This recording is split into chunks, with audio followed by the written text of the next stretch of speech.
ధైర్యలక్ష్మి చందమామ కథ. ఒక గ్రామంలో ఒక గొల్లవాడు ఉండేవాడు. వాడికి 4-5 వందల మేకలుండేవి. కానీ కుంట పొలం కూడా లేదు. ఈ మేకలన్నీ చేరి తమ పొలాల మీద పడి తింటాయనే భయంతో ఊళ్ళో రైతులు, నువ్వు 2 కుంటల పొలమైనా కొనుక్కుంటేనే కానీ ఊళ్ళో ఉండటానికి వీల్లేదు అని గొల్లవాడికి తెలియజేశారు.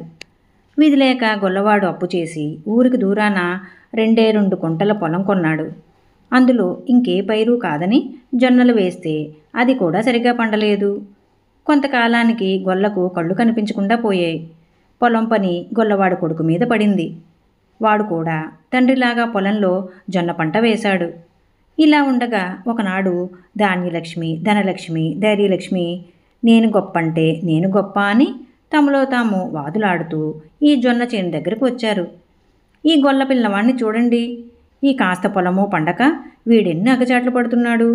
నేను ఈ పొలంలో వెళ్ళి కూర్చున్నానంటే వీడి బాధలన్నీ తీరిపోతాయి అని ధాన్యలక్ష్మి చేనులో ప్రవేశించింది. వీడి కష్టాలన్నీ తొలగాలంటే నీ వల్ల ఏమవుతుంది?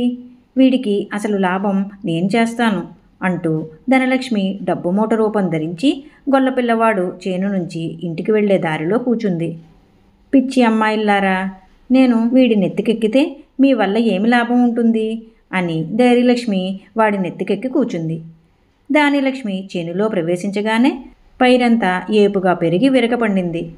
కానీ ధైర్యలక్ష్మి నెత్తినెక్కడం మూలాన ఇది చూసి గొల్లపిల్లవాడు మతిచెడి చేనంతా తెగులు పుట్టి నాశనం అయిపోయిందనుకున్నాడు. ఈ సంగతి తండ్రితో చెప్పటానికి వాడు ఇంటికి బయలుదేరాడు. ధనలక్ష్మి మూట రూపంలో దారిలో ఉన్న చోటు సమీపించబోతూ ఉండగా వాడికొక గొప్ప ఆలోచన తట్టింది. కళ్ళు మూసుకుని పడకుండా ఎంత దూరం పోగలనో చూద్దాం అనుకుని వాడు మూట దాటి 20 అడుగులు వేసి కానీ కళ్ళు తెరవలేదు. తరువాత వాడు ఇల్లు చేరి తండ్రితో పైరంతా చూస్తుండగానే పాడైపోయిందని చెప్పాడు. ఆ పొలం అమ్మేద్దామన్నాడు. దాన్ని ఎవరూ కొనరన్నాడు తండ్రి. కొడుకు దిగులుగా చేను దగ్గరికి తిరిగి వచ్చేసరికి ఒక వర్తకుడు ఆ చేనుకేసి రెప్పవాల్చకుండా చూస్తూ కనిపించాడు. ఆ వర్తకుడు పరదేశి. ఇటువంటి జొన్న పంట ఆయన ఎక్కడా చూడలేదు. గొల్లకుర్రవాడు మంచి ఎక్కబోతుండగా వర్తకుడు, అబ్బాయి, ఈ చేను మీదేనా అని అడిగాడు. అవునన్నాడు కుర్రవాడు. చేను అమ్ముతారా అని అడిగాడు వర్తకుడు. అతను మంచి ధర ఇవ్వటం వల్ల కుర్రవాడు ఒప్పుకున్నాడు. ఎట్లాకైనా తన ఆధిక్యత నిరూపించుకుందామని ధనలక్ష్మి గొల్లకుర్రవాడికి సహాయపడసాగింది. ఆమె వర్తకుడికి మరో ఆలోచన కూడా కలిగించింది. దాని ప్రేరణ వల్ల వర్తకుడు, అబ్బాయి, నీకిప్పుడు పొలం లేదు కనుక నెలకు 30 రూపాయలకు నా కింద నౌకరీగా ఉండు, నేను చెప్పినట్లల్లా చెయ్యి అన్నాడు. కుర్రవాడు సరేనన్నాడు.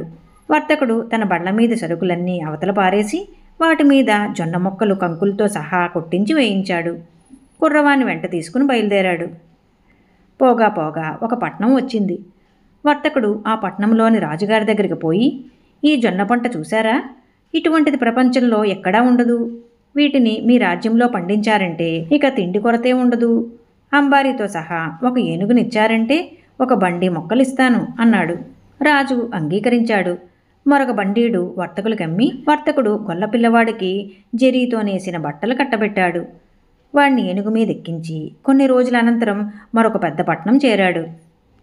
దారి పొడుగున వర్తకుడు కనిపించిన వారితో నల్లా, ఏనుగు మీద ఉన్నది బంగారు మహారాజుని, తాను ఆయన మంత్రినని చెబుతూ రావడం వల్ల ఈ పట్నంలోని మహారాజు గొల్లకుర్రవాడికి ఘనంగా మేడ తాళాలతో స్వాగతం ఇచ్చి అద్దాల మేడలో విడిది ఏర్పాటు చేశాడు.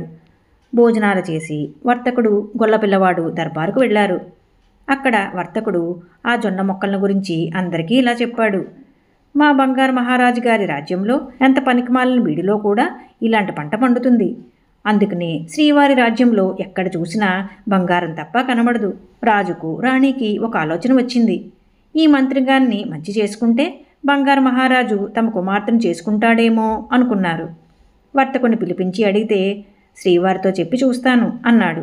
విడిదిలో వర్తకుడి విషయం ఎత్తగానే గొల్లపిల్లవాడు అదిరిపడి, బాబో, రాజకన్యలు గడుచువాళ్ళు, నేను వేగలేను, నాకొద్దు అన్నాడు. వెదవా, నా కింద కొలువున్నావు, నేను చెప్పినట్లు చెయ్యకపోతే మక్కెలు విరగదంతాను అని మండిపడి వర్తకుడు రాజుగారింటికి వెళ్ళి పెళ్లికి ముహూర్తాలు పెట్టించాడు. అయితే పెళ్లి తమ దేశ ఆచారాల ప్రకారం జరగాలన్నాడు. అందుకు రాజు ఒప్పుకున్నాడు. లగ్నం వేళకు పల్లకి విడిదికి వచ్చేసరికి పెళ్లి కొడుకును నలుగురు నౌకర్లు పెడరెక్కలు విరిచికట్టి పల్లకిలో పడేశారు. ఇవన్నీ వారి దేశాచారాల కోబోలు అనుకున్నారు రాజు రాణి. పెళ్లితంతు ముగియగానే పెళ్లి కొడుకును పడక గదిలోకి తీసుకుపోయారు. గది బయట విచ్చుకత్తులు వాళ్ళిద్దరినీ ఉంచండి. పెళ్లి కొడుకు బయటకు వచ్చినప్పుడల్లా వాళ్ళు కత్తులు చూపి పొడవబోయినట్లు నటించాలి అన్నాడు వర్తకుడు. అది కూడా వారి దేశాచారమే అనుకున్నారు రాజకుటుంబం వారు. పడక గదిలోకి రాగానే గొల్లవాడికి కంపరం ఎత్తింది. బాబో, ఇది అమ్మవారి గుడి అయి ఉంటుంది. నన్ను అమ్మవారికి బలివ్వడానికే ఈ అలంకారాలన్నీ పెట్టారు అనుకున్నాడు. వాడు పారిపోదామనుకుంటే బయట విచ్చుకత్తుల వాళ్ళు బెదిరించారు. ఇంతలో పెళ్లి కూతురు పడక గదికి ప్రవేశించింది. విచ్చుకత్తుల వాళ్ళు వెళ్ళిపోయారు. అన్ని నగలు పెట్టుకుని దేదీప్యమానంగా వచ్చే రాజకుమార్తెను చూసి, అమ్మో ఇంకేముంది, అమ్మవారే నన్ను తినటానికి వస్తోంది అని కంగారెత్తి రాజకుమార్తెను ఒక నెట్టు నెట్టి గొల్లపిల్లవాడు నేరుగా తమ బసకు పరిగెత్తాడు.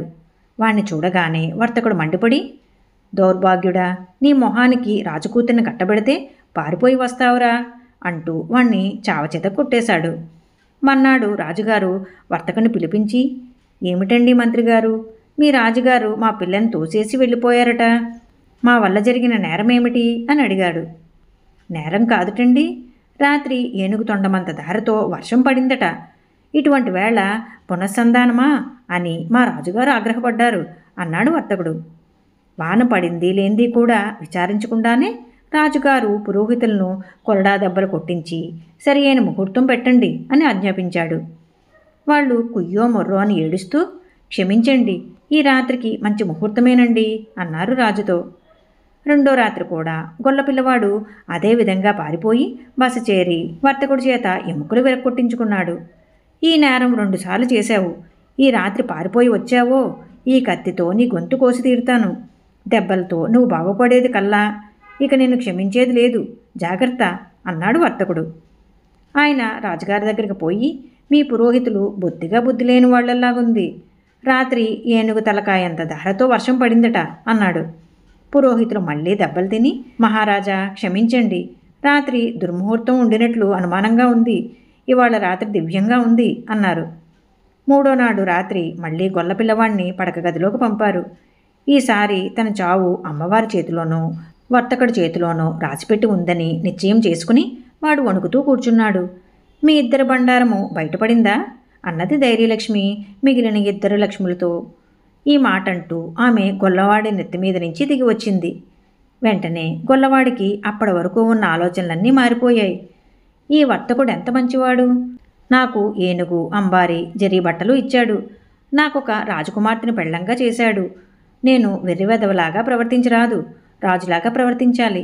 వర్తకుడికి నేను సహాయపడకపోగా గుట్టు బయట పెట్టేస్తున్నాను. చీచీ, ఇదేం బాగోలేదు అనుకున్నాడు. ఈసారి రాజకుమార్తె రాగానే వాడు మర్యాదగా లేచి కుశల ప్రశ్న వేశాడు. తన భర్త వైఖరి మారిపోయినందుకు రాజకుమార్తె ఎంతో సంతోషించింది.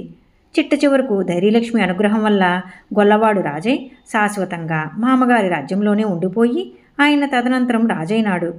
వర్తకుడు మంత్రి అయి తన రాజును భక్తి శ్రద్ధలతో సేవించాడు. ఆనాటి నుంచి ధైర్యలక్ష్మి దారి తీస్తేనే కానీ ధాన్య ధనలక్ష్ములు ఎక్కడికి వెళ్ళరు. ఈ కథ మీకు నచ్చినట్లయితే లైక్ చేయండి, షేర్ చేయండి. మరిన్ని మంచి కథల కోసం మా సంపత్ ఛానల్ని సబ్స్క్రైబ్ చేసుకోండి.